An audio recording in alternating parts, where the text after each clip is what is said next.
what CIW has done to really move from activism to implementation.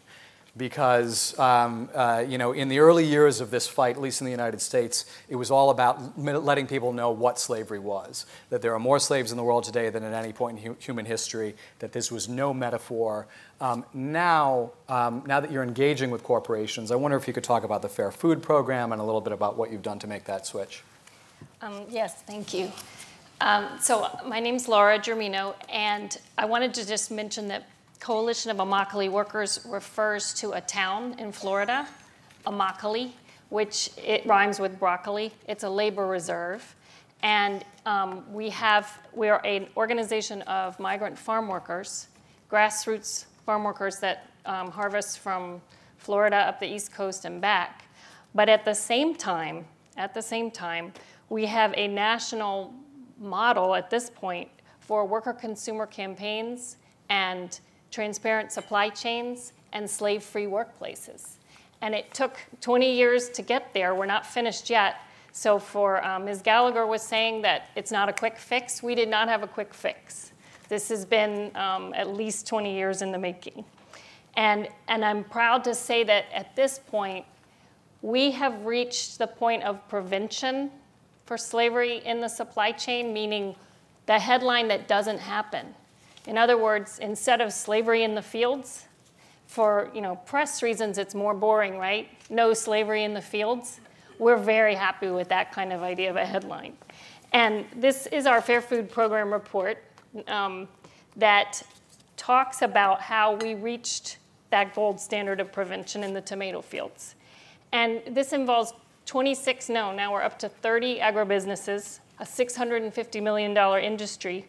And for the past 3 years, there's been no slavery on the farms of participating growers, and if it were to occur, it would be rapidly brought to light and eliminated. Now, many people might be thinking here, why is that exciting in the United States? Surely there's not forced labor in the agricultural fields in the US.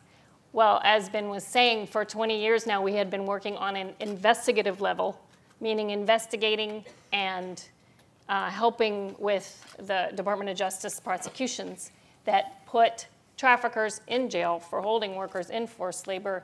These would be 500-person operations, using violence from beatings to pistol whippings to sexual assaults or psychological coercion, or all the way up to physical restraint, including people, say, locked into windowless trucks and forced to live there and having to escape. Prosecutions proved under federal law that took place on US soil. And it involved control over, transportation, communication, access to visitors, over your job, your housing. And but are you successful when you eliminate one slavery operation after another? Is that genuine success? Well, until you get to the point where not just using a victim-centered approach to do successful prosecutions, but where there are no victims.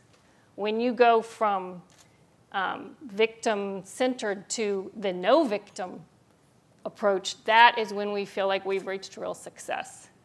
And at this point, we have a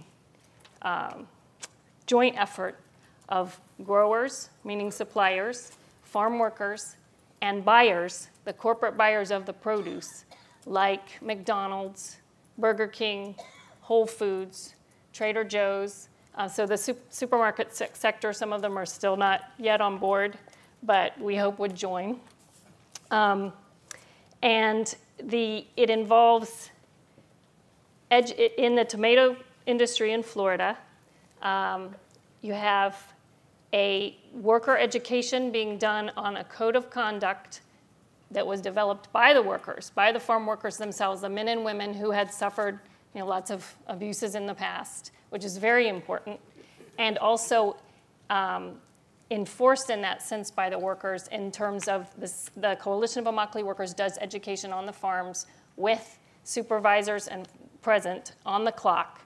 And then we have a third-party monitoring, which is the Fair Food Standards Council, which does implementation of the code, meaning monitoring, complaint resolution, There is zero tolerance policy for retaliation.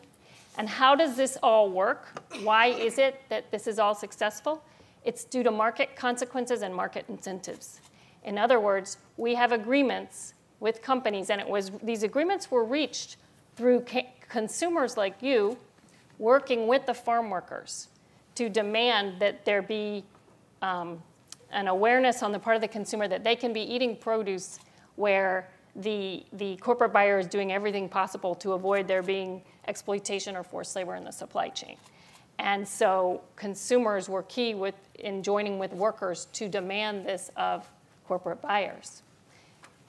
And in the end, I'm watching my time here. What has happened is that if there is forced labor in a supplier's field, or violent sexual harassment, or child labor, there are zero tolerance policy with market consequences, meaning no longer can those tomatoes be sold to these buyers participating in the Fair Food Program. Which is, and what we have seen is growers who, with properly motivated, with the right incentives, become very effective at policing their own workforce to ensure that human rights are respected. And what we can also say is that there's also incentives, meaning if you do have a humane workplace, you get more business. You see your production go up. Your profits increase. And I would add that with a workforce that says they feel happy and comfortable at work, we've had suppliers report as much as 60% reduction in their workforce turnover, which is huge in a migrant labor, day laborer situation.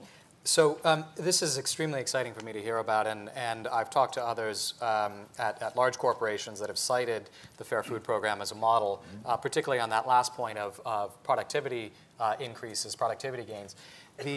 The idea that the market can be not only the single greatest mechanism ever invented to bring millions of people out of poverty, but also, if leveraged, if turned into a fair market, as you're attempting to do, the single greatest mechanism for bringing millions of people out of slavery is extraordinarily exciting, and driven fundamentally by the transparency and the investigations not only of campaigners, but of journalists, and with the idea that these corporations may not be interested in transparency at first, but transparency is interested in them.